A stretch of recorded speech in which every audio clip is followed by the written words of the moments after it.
หมักมอนเนาะหมักมอนเลาะตลาดตลาดลาวเนาะ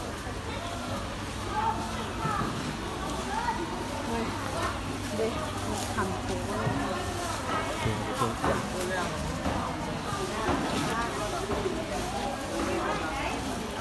อ๋ออยู่นู่น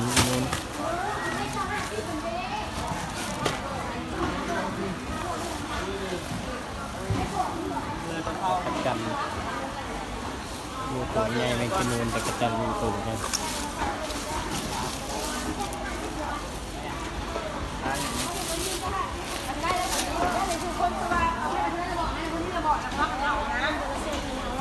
ก็ตลาดเราเนาะซื้ออาหารกินแรงเลย แล้วอยู่ร่มนี่แหละอยู่ร่มเลยทางซ้ายบอกว่าโจกมาเจ้าโจกมาปลาเท่าไหร่เอง น้องแสนสาวโจก ตัวนึงได้จังโลนี่ ตัวนี้ประมาณ4 โลตัวนี้2 โลปลาย แล้วนี่ปลาอย่างไง แล้วปลาครบนะ ใหญ่เนาะโลเท่าไหร่ปลาหกเนี่ย 2 แสนปลาย2,500,000 โอ้ขรถแต่ไรยังไง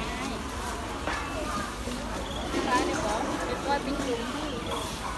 ปลา2 โลเท่าไหร่ปลา ตกแล้วคิดเป็น25พูดไม่ได้พูดอ่านกันแล้วแบ่งเอาไปได้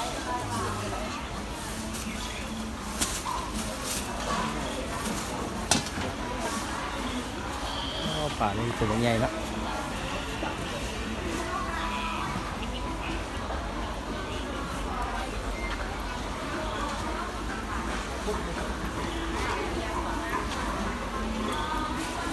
ปลาพี่น้องไม่เห็นปลาที่โซนเหลืองๆแล้วรู้เท่าไหร่ปลาที่ตัวเหลืองอย่างพี่น้องเลยที่ตัวใหญ่ๆเนาะ นี่ปลาลด ปลาห้อยเนาะ คิดเป็นสาวค่ะ ซื้อได้เด้ออยู่ตลาดลาวเด้อที่ตัวเหลืองๆฮะ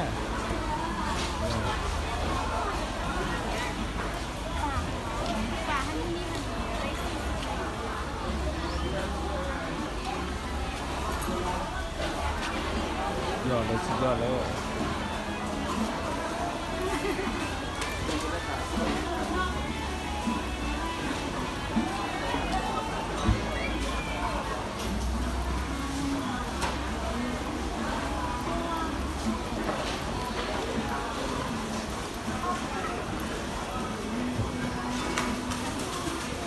เต้าดีให้ไหน